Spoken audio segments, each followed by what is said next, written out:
cherish all the time you spend, you tuned in to. It's time again to cherish all the time you spend, you tuned in to. It's the number one podcast. The topics of discussion when we broadcast. So all them artificial man jokes, we do it natural from the concrete to a public standpoint. Real, wherever you're from, life is coexisting, but to know the real, you just gotta listen. Wherever you're from, life is coexisting. What's up, good people, and welcome to the 52 Scott Podcast. I'm your host, Comedian 96, along with Freddie G, K Money, and Slash. Collectively, we are the Minded Men. I want everybody that's on YouTube to go out and subscribe and click the like button. Follow us on X at 52 Scott Podcast and on IG and Facebook at the 52 Scott Podcast. All right, good people, and welcome back to another edition of Think Thursday. Today's topic will be NBA players. NBA players that were broke, got rich, then got broke again. I mean, we all have people that we know that went to the NFL or another sports combine, ended up making pro, and now they ain't got nothing. And, you know, we don't pass no judgment on nobody because you don't know what people went through financially. You don't know how many people they was helping. We don't know the situation. But sometimes it could be drugs or gambling or women or partying. So I want to go over a few of them. And if y'all know or remember any of these people, feel free to chime in because I'm looking at this list from Fadeaway World. And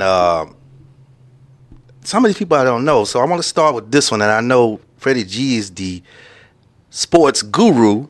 You heard of a player named Ray Williams, NBA player Ray Williams? So much for the sports guru. Hell no. Ray Williams his career earning was $2.5 million. Ray Williams spent 9 years in the NBA with 6 different franchises. He peaked at 20 points per game. That's pretty good. So let me ask, how much money you say? His $2.5 million career earnings. That's not a lot of money. That's not, but he still hit the millions. Take away half of that for taxes. Let's skip Ray Williams. Okay. Here's a good one. Sidney Moncrief. I know Sidney Moncrief played with the Milwaukee Bucks. Yeah, that is him. His career earnings, $7.2 million. Now that's a lot of money. Yes. Moncrief earned it more than $7.2 million in his 11-year career. That's a long time, though. Yeah, for that, he should have made more than that. Yeah. Well, you got to think of the era in which he played. Yeah, because millions. It wasn't that much going on. What year was this? Like the 80s? Back in the 80s, okay, yeah. Okay, I can dig that. Yeah, so yeah. Over the years. So that's the thing. Actually, Moncrief filed for bankruptcy in 2005. Now here's the thing, though. Yeah. Sometimes when people file for bankruptcy, it doesn't necessarily mean that they're broke. That mean they trying to keep the last of what they got. Keep and hide. I've learned that. Yeah, so he estimated more than $7.2 million in his 11-year NBA career, right? And during that stretch, he played for the start, just like you said, the Milwaukee Bucks. He won Defensive Player of the Year. And then after that, he was one of the only two-way guards. Damn, that's nice. In the leagues during the 80s. But what happened to the money? After retirement, Moncrief opened a car dealership in his home in Arkansas. Hey, real quick. Now keep in mind, for all of these players that you're mentioning, whatever salary that they made in whatever time span, take away half of that for taxes. Yeah, so that would leave him roughly about a little bit over $4 million. $4 million. And then you're trying to invest in a business. That car dealership. Remember, I had a show about businesses. I know you need a car, but not necessarily. Depending on what kind of cars you spend. And I'm just looking at the actual, you say $4 million was after taxes. Basically, if it was 7 point something. So roughly $4 million after taxes. You got to still think about, the house, your investments in your house. True. that takes another big bulk of that money out. I don't think that investing in a car dealership was the best idea for him, That's what I was saying. because that can be pretty expensive. But they're saying at the same time he got the dealership, he also took a job as an assistant coach with the Dallas Mavericks. I'm still trying to figure out how he went broke. Well, his coach's salary, of course, is not like his playing salary. And keep in mind, we're talking the 80s. Mm-hmm. So it's not a lot of money involved. And I don't think he's our kind of broke. Right. No, he's not. Because I'm glad you said that. This is one of the instances on this list that this player was broke, got rich, went broke, then got back rich again, because it follows up and says, it is said that Moncrief's money woes did not last long, as he later became the analyst for Fox Sports and the coach of the Fort Worth Flyers in the NBA G League. So I was wondering why they even got this man on this list. Well, because it matches up with what your story is. But he got back rich again. Well, that's That's good. your story. That's the title of your show. No, I say got back broken. He got rich, broke. No, broke, rich, then broke again. Well, you did the research. I did. Well, there it is. Let's go to Rick Comedian Mahorn. 96. Rick Mahorn, he did pretty good. I didn't know that. $8.5 million over his career. How Isn't he many years? deceased? Mahorn is he deceased? Doesn't say he is here. Oh, Yeah, it doesn't say here. my bad, Rick. He said it almost makes your stomach turn when you realize that Rick Mahorn made less in 18 years than some players. Ooh, 18 years now. You know what? I want to skip his. What did he make in 18 years? $8.5 million. Yeah. That's Well, not even what year- $500,000 a year. Right, but what year again? He played back. Mahorn was way These back early in 80s. Yeah, well, Okay, well, that's still good money for them years, though, man. yeah, early 80s. If you was making $100,000 a year back then, you was balling exactly in the 80s. Yeah, and the IRS came for him in 2009, so they came knocking, which caused him to owe. And just as Mahorn found himself in a financial ruin, he worked himself out of it even quicker. He has since taken jobs at both as a coach in rapper Ice Cube's Big Three, the Big Three that Ice Cube holds, and a broadcaster for the former team Detroit. Mm-hmm. So, shout out to Rick Mahorn, the guy that Freddie G thought was dead. Oh, this is my boy Eric Strickland. Y'all remember Eric Strickland? You remember who he played Sir, Portland. for? Yes, sir. I Yeah. thought that was Rod Strickland. That's Rod Strickland. Well, Yeah, you Eric agreed. Huh? Rod Nah, I Strickland. agree. Yeah, Played for I had to Portland. stop. Good Lord. Yeah, I Well, had don't be to. listed. Yeah, Lord. Oh, man. he went to 6 different. It wouldn't be. He went to 6 different franchises, but he started the Dallas Mavericks, and he played 68 games, averaged 12 points. Well, that's probably why they let him go.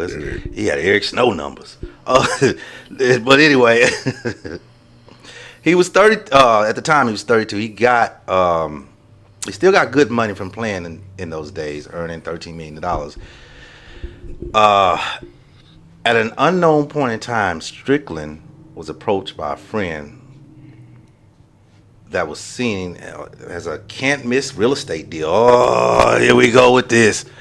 That's what I always get a lot of people, this real estate, because there's a lot of stuff that come with real estate, I feel like. People don't think about it. You buy a house, now it's a guessing game if it's not a new house.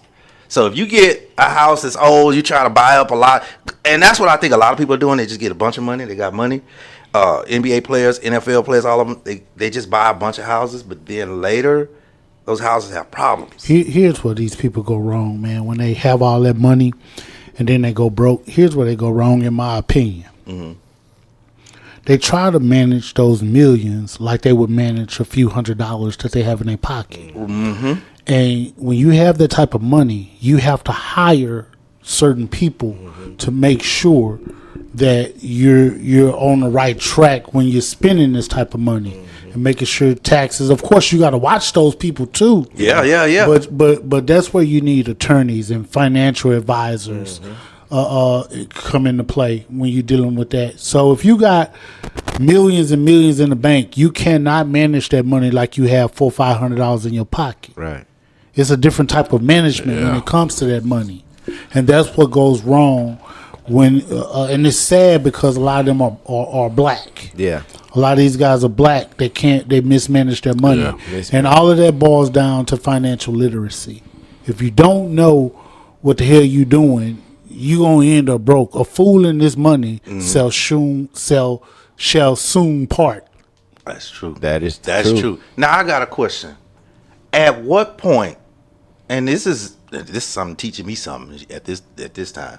At what point in your career, and not just let's not use NBA players, right? Because they'll sign a contract and bam, they got the millions right off, right?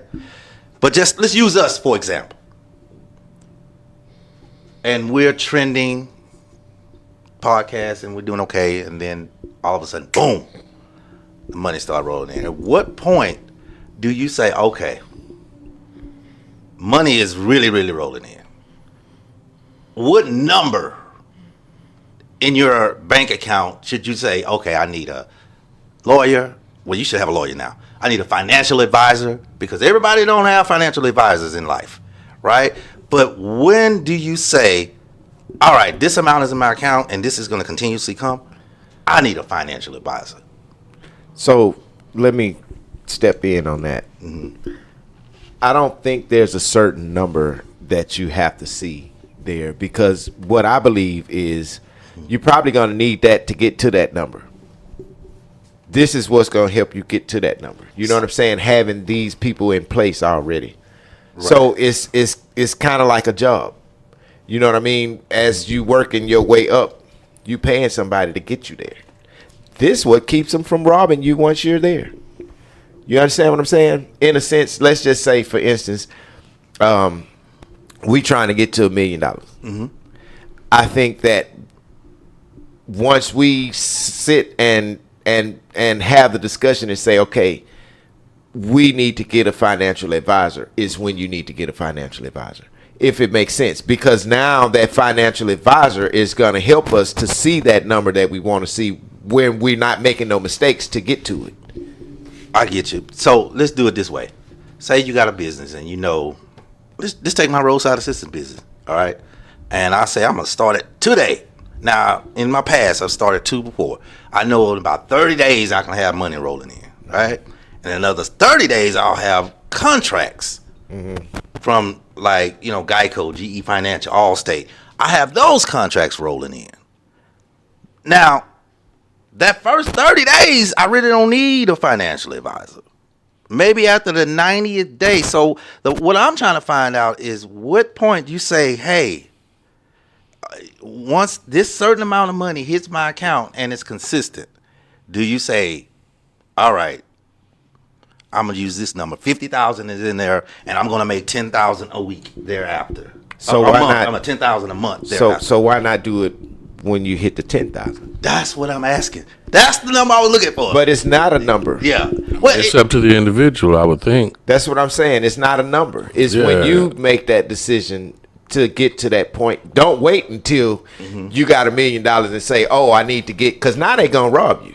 I'm trying to help out. You understand what I'm saying? I'm trying to help the basketball players. I'm trying to figure out how these people are getting broke. So the next, they mismanaging their money, spending them more. They buying Bentleys, the big homes. They taking everybody out to eat. Entourages, and not counting this money. Right, they spending it more than they making it. Yeah, faster than they making it, rather. Okay. All right, cool. But I understand what you're saying. Yeah. You know what amount, but I think it depends on the individual. Yeah, because I'm like, if I know that I'm finna sign a $75 million 3-year I'm immediately right there. Those people should be already going at your disposal. Yeah. So that's what I'm confused. I can understand if you had to work your way up and you just like, damn, I should have, because you was only making, say, $200 a day, and now you went to $2,000 a day in about 6 months. I can totally understand it because you have to work your way up. Right. But for people that just sign these contracts get this big money and then be broke in the end, I cannot understand that. I mean, I think people in our situation, just everyday Joe Blows like us, but millions need to consult with a financial advisor. Thank you. That's what I need to hear right there. So, you ever heard of these places like Consumer Credit? Yes. And Money Management? Yeah. So those are like debt relief places, right? Mm-hmm. To where if you've got all this credit card debt and all this type of debt, and you need to, they'll consolidate it, and what they'll do is put up a financial plan based upon your income and how you need to pay your bills.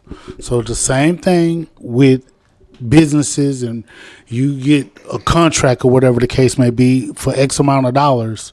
When it gets to the point to where you need to take a look at, okay, this is what I got coming in, this is what I got going out, and you need to get someone to put a plan together for you to help you manage your finances. Keyword manage your finances. So that can be $100,000.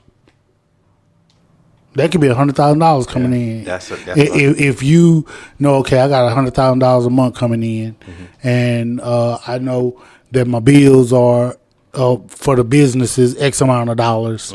Then I got my family members I like to take care of. Then I got this I like to take care of. Okay, what's the amount that I could cut them, my family members, a little check here and give them something here to keep me from going broke? What do I need to pay myself as a salary to pay myself? And I need to live off of what I pay myself. And that only. Exactly. And so if you set yourself up after you buy whatever, your house, your car, whatever, you set yourself, you got these millions coming in or whatever, and you say, you know what, I'm going to pay myself $5,000 a month. And live off of it. And that's what you need to live off of that. You pay yourself that. Yeah. Right. But it's hard when you know I got millions sitting there. I got millions sitting This over month there. I need an extra 10. Yeah, then so if you ain't got no nothing structured in place, you're gonna run through that. You're gonna run Yeah, through you it. know what? I lying about that, because even when I was working, I was, you so coming out the military, you so used to having zero, bank account. We start, you're like, man, I ain't supposed to have this much, and we go spend this back down to zero. It's a mind thing, so I kind of.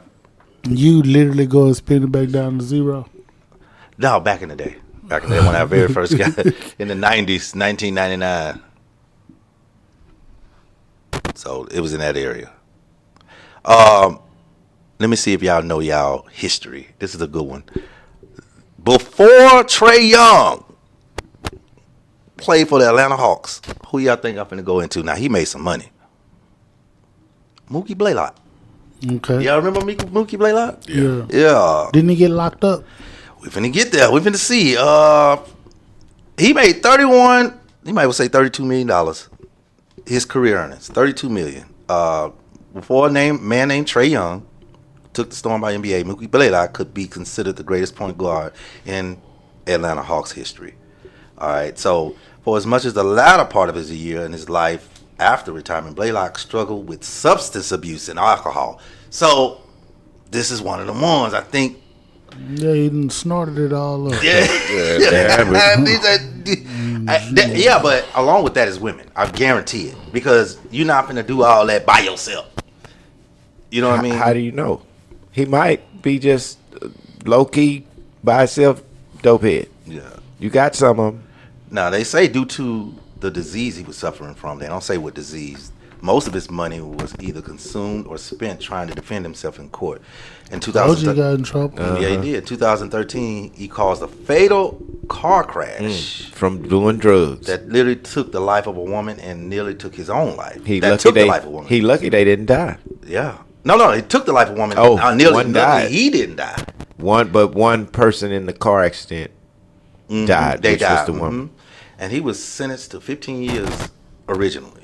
The sentence was reduced to 3 years in jail and 8 years probation, which he is still. No, he can't be serving this today. When did this happen? 2013. Yeah, this is old. This fade away. This is old. Yeah. So he did do 3 years. Wow, that's. I told you he got in trouble. You ain't lying. Now I don't remember this guy, and he made some money. He played for Boston. Yes, Celtics. I do. It looked like Popeye Jones a little bit. Eric Williams. Yeah, he was in like the first episodes of Yeah, the R&B. Yeah, the one when he was cheating. He kept telling you, "I'm gonna cheat on. I'm gonna give it that. I'm gonna give a fuck." Housewives. Yeah, I remember that when it very first came on, and she was like, "You always cheat on me. So I don't give a fuck." He's like, "I don't give a fuck. I'm cheat." You gonna stop? He said, "No." He said, "No." How much he remember that made? Shit, I remember that. How much he made? Eric did good. 40 million. 40 million. Yeah. So I remember he played for the Boston Celtics, if I'm mistaken. Yeah, he did. Yeah, just after 10 years, just 10 years after his career ended, however, Williams was homeless. What? And falling behind on some bills, serious bills. While homeless, he dealt with another blow when he was served with a citation claiming he was over $24,000 in child support. Since he has fallen behind on hard times, Williams has seemed to have bounced back somewhat and got out of debt. So hopefully he did, because that child support, the interest on that child support does not stop. There's a particular person I'm interested in to see if he's on there. Who he played for? He or she? Oh, not he. Cleveland. Let's see. They even tried to help him a couple years ago. Basketball player. Basketball. Mark Cuban tried to help him a couple years ago. He on the streets. Yeah, I think he was number. Oh. Yeah. Dante West. Dante, yeah. Matter of fact, and this was On the street. He literally on the street. on the street panhandling. And actually, no, he's not on this. This is so crazy. He's not on this list. However, here's one that boy made some money. Now, this is embarrassing. Antoine Walker. Kids. But there's no way you could go through $108 million. Yes, it is. $108 million? Okay, let's go. Yeah, it's a way again. to do it, man. Take away half of that. Even if you take away half, that's $54 million. He's buying unnecessary. But A lot you of buying a bunch of unnecessary stuff. shit. Then think about his wife. One of them girls that was on I forgot what she was on one of the basketball wives Yeah, shows. she was on there also. They taking half. They spending that money, They man. spending money. So yeah, You get married, they gonna spend that money. You can go through that money. The wife is gonna spend that money, bro. This man here is I don't even want to talk about it. So NBA players, NFL, whatever sport you play, man, please get a financial advisor, because there's no way you're supposed to have this much money and then go broke. There's too many people out here that are struggling. When you got millions like this, be responsible. This concludes our show for today, and if you haven't done so already, follow us on X at 52 Scott Podcast, also IG and Facebook at the 52 Scott Podcast. Also, like and subscribe if you're on YouTube. Make sure you tune in tomorrow for Black Friday.